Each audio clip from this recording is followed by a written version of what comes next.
విద్యాశాఖలో సంస్కరణలు సత్ఫలితాలిస్తున్నాయి. ఒకప్పుడు సంవత్సర ప్రణాళిక కోసం నానా హైరాణ పడే ప్రభుత్వ పాఠశాలల ఉపాధ్యాయులు ఇప్పుడు కొత్తగా తెచ్చిన హ్యాండ్బుక్ కాన్సెప్ట్తో ఎలాంటి ఆందోళన లేకుండా బోధన సాగిస్తున్నారు.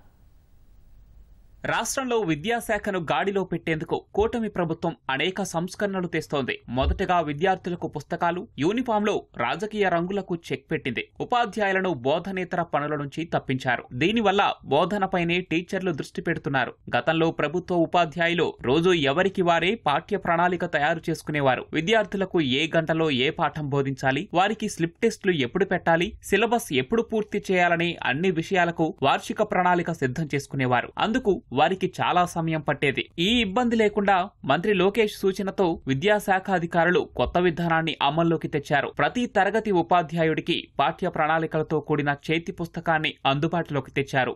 ఈ హ్యాండ్ బుక్ ఆలోచన బాగుందని టీచర్లు ప్రశంసిస్తున్నారు.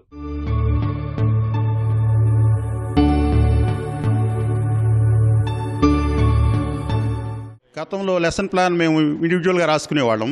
ఇప్పుడు ఏమైందంటే గవర్నమెంట్ వారు హ్యాండ్ బుక్ రూపంలో తయారు చేసి ఇవ్వడంతో ప్రతి కాన్సెప్ట్ ఏ పీరియడ్లో ఏ కాన్సెప్ట్ చెప్పాలి, ఎన్ని పీరియడ్స్ దీనికి కేటాయించాలి, అవన్నీ కూడా మొత్తం క్లియర్గా వాళ్ళే రాసిచ్చారు. దా ప్రకారమే ఫాలో అవుతూ ఆ క్లాసెస్ని తీసుకుని పిల్లలకి ఎక్స్ప్లెయిన్ చేయడం జరుగుతుంది.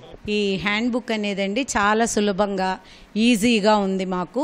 ఎందుకంటే లెసన్ ప్లాన్ ఉంది, పీరియడ్ ప్లాను, ఇయర్ ప్లాను, ఈ ప్లాన్స్ అన్నీ ఇచ్చారు. పీరియడ్ ప్లాన్లో మాకు డేట్స్తో సహా ఏ రోజు విద్యార్థికి ఏ డేట్స్లో ఏమేం చెప్పాలి అని చాలా క్లియర్గా ఇచ్చారండి. ఒకప్పుడైతే మేము ఆ లెసన్ ప్లాన్స్ అన్ని తయారు చేసుకొని రాసి చాలా టైము వేస్ట్ అయ్యేది. మాకు ఆ టైం సేవ్ అయిందండి మెయిన్.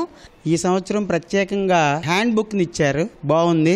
ఎందుకంటే గతంలో ఒక్కొక్కళ్ళం ఒక్కొక్క పద్ధతిలో తయారు చేసుకునేవాళ్ళం, కానీ ఇప్పుడు ప్రత్యేకంగా ఇది కాన్సెప్ట్ బేస్డ్గా డివైడ్ చేసి ఆ డే వైజ్గా కూడా ఒక్కొక్క చాప్టర్కి ఇచ్చారు. చాలా బాగుంది ఇది.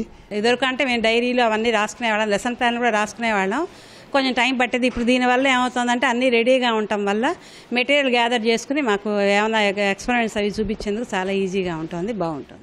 SCERT సహకారంతో సమగ్ర శిక్ష ఆధ్వర్యంలో కరదీపికలను నిపుణులతో తయారు చేయించారు. గతంలో ఉపాధ్యాయులు ఒక్కొక్కరు ఒక్కో తరహాలో పాఠ్య ప్రణాళిక తయారు చేసుకునేవారు. ఇప్పుడు అందరి చేతుల్లోనూ ఒకే కరదీపిక, అన్ని పాఠశాలల్లోనూ బోధన ఒకేలా సాగుతోంది. ప్రధానంగా సామర్థ్య ఆధారిత బోధన, అనంతరం అభ్యసన జరిగేలా హ్యాండ్ బుక్ రూపొందించారు. దీనివల్ల సత్ఫలితాలు వస్తాయని విద్యాశాఖ అధికారులు చెబుతున్నారు.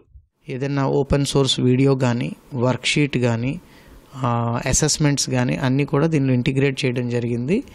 Teacher before going to class ఒక 5 to 10 minutes కానీ ఈ బుక్తో స్పెండ్ చేయగలిగితే teacher will have more clarity on how to teach అనే దాని మీద. So it's an ready reckoner for any teacher. ఏ పీరియడ్లో ఏ లెసన్ చెప్పాలి, ఏ పాఠం చెప్పాలి, అలాగే విద్యార్థులకు సంబంధించిన ఏ అంశాలను ఎలా బోధించాలన్న అన్ని అంశాలను కూడా ఈ హ్యాండ్ బుక్ వల్ల తమకు కొంత భారం తగ్గిందంటూ కూడా అధ్యాపకులు చెప్తున్నారు. కెమెరామెన్ కోటితో శ్రీనివాస్, ఈటీవీ న్యూస్, విజయవాడ.